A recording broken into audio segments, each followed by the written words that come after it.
Assalamualaikum warahmatullahi wabarakatuh. Di sini saya akan menjelaskan kurs tentang mengenal pemrograman berorientasi objek. Sebelumnya, perkenalkan, nama saya adalah Rifki Satyawianto dari Departemen Project Customer Centric Model. Instansi saya dari Universitas 17 Agustus 1945 Surabaya. Di sini saya mengikuti program PMMB, yaitu program magang mahasiswa bersertifikat periode April 2022.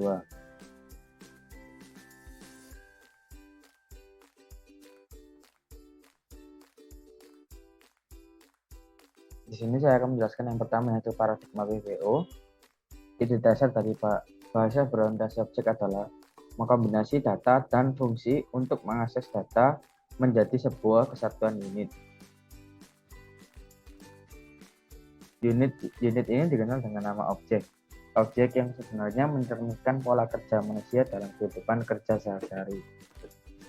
Sebuah objek dapat diibaratkan sebagai departemen di dalam sebuah perusahaan bisnis. Contohnya adalah penjualan, akuntan, personalia, dan juga pendidikan. Selanjutnya, objek yang dimaksud adalah gabungan antara data dan fungsi yang masing-masing bekerja sama dan tidak dapat dipisahkan.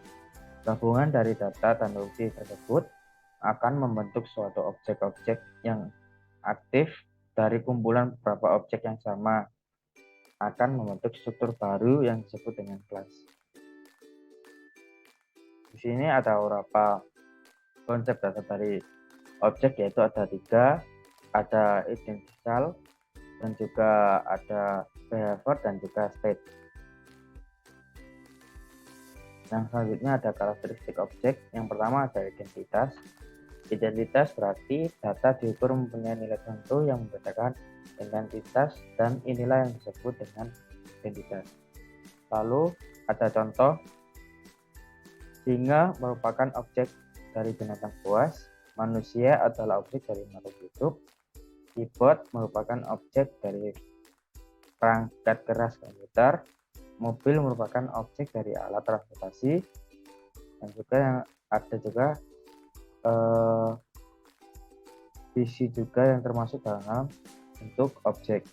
Di setiap objek mempunyai sifat melekat pada identitasnya, sehingga dua objek dapat berbeda walaupun bila semua nilai atributnya identik. Yang kedua ada klarifikasi, yang berarti suatu kegiatan mengumpulkan data atribut dan perilaku atau operasi yang mempunyai struktur data sama ke dalam suatu grup yang disebut kelas. Sebagai contoh, halaman sebelumnya, hewan buas, makhluk hidup, komputer, dan alat transportasi adalah contoh dari kelas. Di sini juga ada perbandingan pemrograman berorientasi objek dengan pemrograman terstruktur. Paradigma bahasa pemrograman memberi model untuk programmer dalam menulis listing program. Paradigma perbedaan dalam bahasa pemrograman sebagai berikut. Yang pertama ada pemrograman tidak terstruktur atau programming monolitik. Yang kedua programan prosedural, dan juga yang ketiga ada programan struktural, dan juga ada pemrograman berorientasi objek. Yang pertama, pemrograman tidak terstruktur atau programming monolitik. Yang pertama, seluruh permasalahan ini diselesaikan dengan blok tunggal. Yang kedua, semua data bersifat global dan tidak ada keamanan. Ketiga, perintah melompat diperboleh dan banyak menggunakan perintah goto. Selanjutnya cocok untuk permasalahan kecil. Yang terakhir, sulit untuk melacak kesalahan program. Contoh bahasa pemrograman yang termasuk dalam programming monolitik adalah assembly language, yaitu yang programan basic. Selanjutnya ada programan prosedural.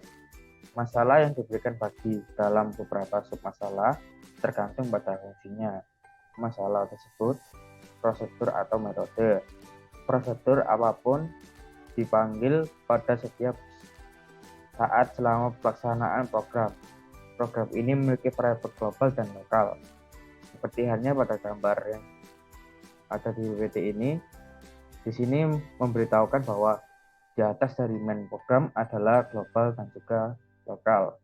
Selanjutnya, main program memiliki 3 function, di mana function yang kedua memiliki beberapa cabang, antara 4, 5, dan juga memiliki cabang lagi, 6, 7, dan 8.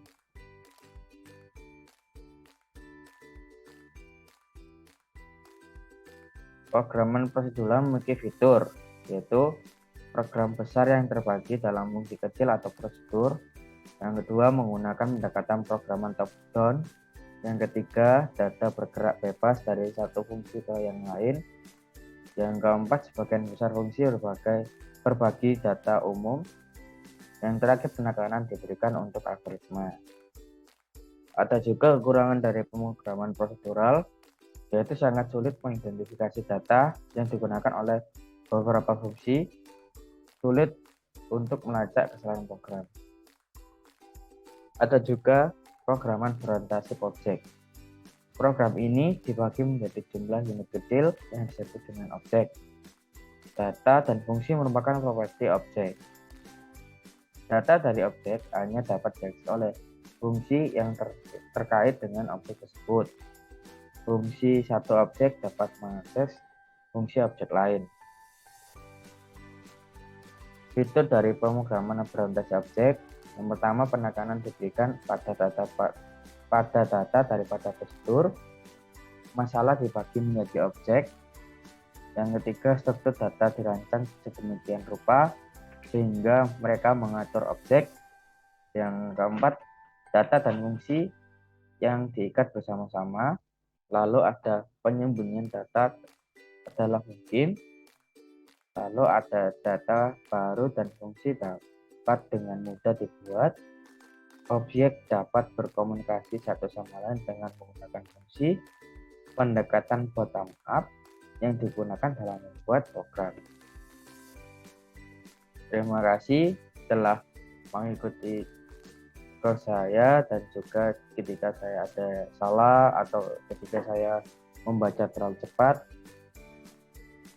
Sebelumnya terima kasih. Wassalamualaikum warahmatullahi wabarakatuh.